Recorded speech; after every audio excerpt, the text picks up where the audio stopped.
Putusan Fasul Masail Senin 24 Muharram 1444 Hijriah 22 Agustus 2022 Masehi. Masalah khuruj fisabilillah dalam keadaan punya hutang. Bagaimana khuruj fisabilillah bagi seorang yang mempunyai hutang sedangkan dia mampu untuk membayar?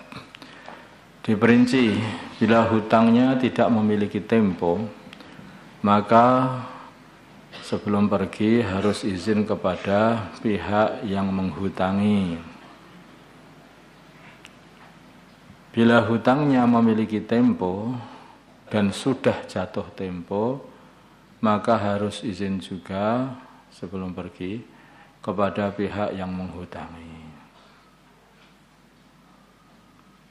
Ya, bila hutangnya belum jatuh tempo, belum jatuh masa tempo, maka boleh khuruj atau boleh pergi apa saja tanpa izin dari pihak yang menghutangi.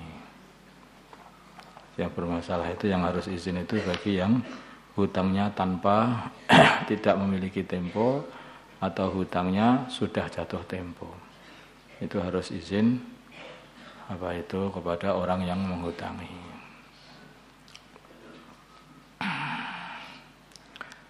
Masalah bagaimana hukum memasak nasi dengan rice cooker, yaitu artinya maksudnya menggunakan listrik masjid itulah. Dengan menggunakan listrik masjid, contohnya menggunakan rice cooker begitu, atau di masjid bagi jamaah khuruj fisabilillah.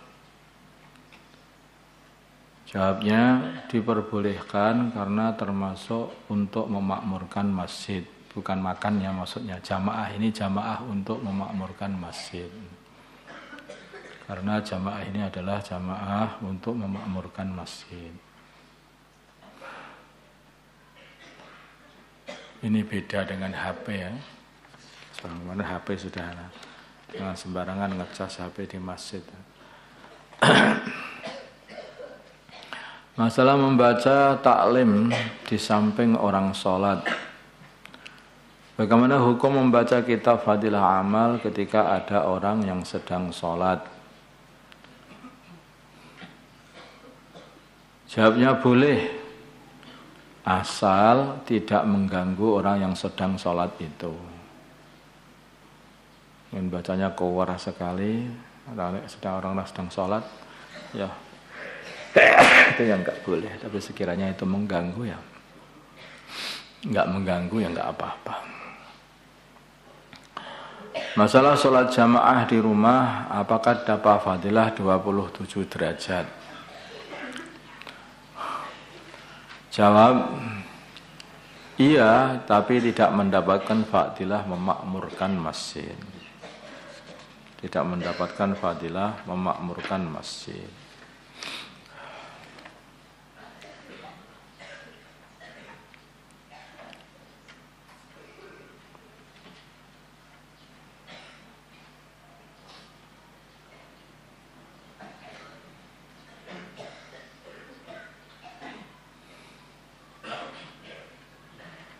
Semakin banyak jamaahnya, karena itu juga semakin afdal. Kalau jamaah di masjid itu, yang jamaah ratusan orang, ribuan orang, kayak di sini namanya itu sangat berbeda sekali dengan jamaah di kamar yang hanya dengan 1-2 orang. Ini jangan disalahpahami.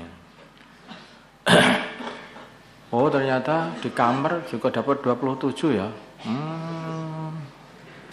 Di kamar aja kalau gitu. Nah, itu seperti orang begini. Ini ada duit 1 miliar. Kemudian ada duit lagi itu 10.000. Apa kowe ya arep zuhud? Ini tinggal pilih kamu pengen yang mana. Kalau kamu ngambilnya di masjid tak kasih 1 miliar. Tapi kalau mau ngambil di kamar itu tak kasih 10.000. Masjid. Iya kan? Hanya otaknya itu otak duit. Faham kalau duit. Tapi kalau pahala nggak faham. Ini ada pahala yang lebih utama berlipat-lipat. Sholat di masjid dapat fadilahnya memakmurkan masjid, dapat juga fadilah yang lebih besar karena jamaahnya lebih banyak. Di rumah kalau sholat di rumah juga dapat juga, tapi tidak seperti masjid. Di rumah saja lah. Ini kalau kamu belum sampai akhirat kamu nggak akan paham. Makanya orang itu kalau pikirnya akhirat baru paham. Walaupun di dunia kalau pikirmu sudah di akhirat nanti paham. Tapi kalau orang pikirnya di dunia nunggu dulu cabut nyawanya lagi baru paham. Wah ternyata jamaah di masjid begini deh pahalanya itu. Ya. Paham tadi? Ini tadi itu masail rada mengkhawatirkan tadi. Ya, insyaallah. Allahumma shalli ala sayyidina Muhammad wa ala alihi wa sahbihi. Allahumma ighfir li sayyidina Allahumma salli alaihi wa ala qulubi sayyidina Muhammad Allahumma ansur ala sayyidina Muhammad Allahumma sultan nasira sallallahu alaihi sayyidina Muhammad nabiyil ummi wa ala alihi wa sallam alhamdulillah.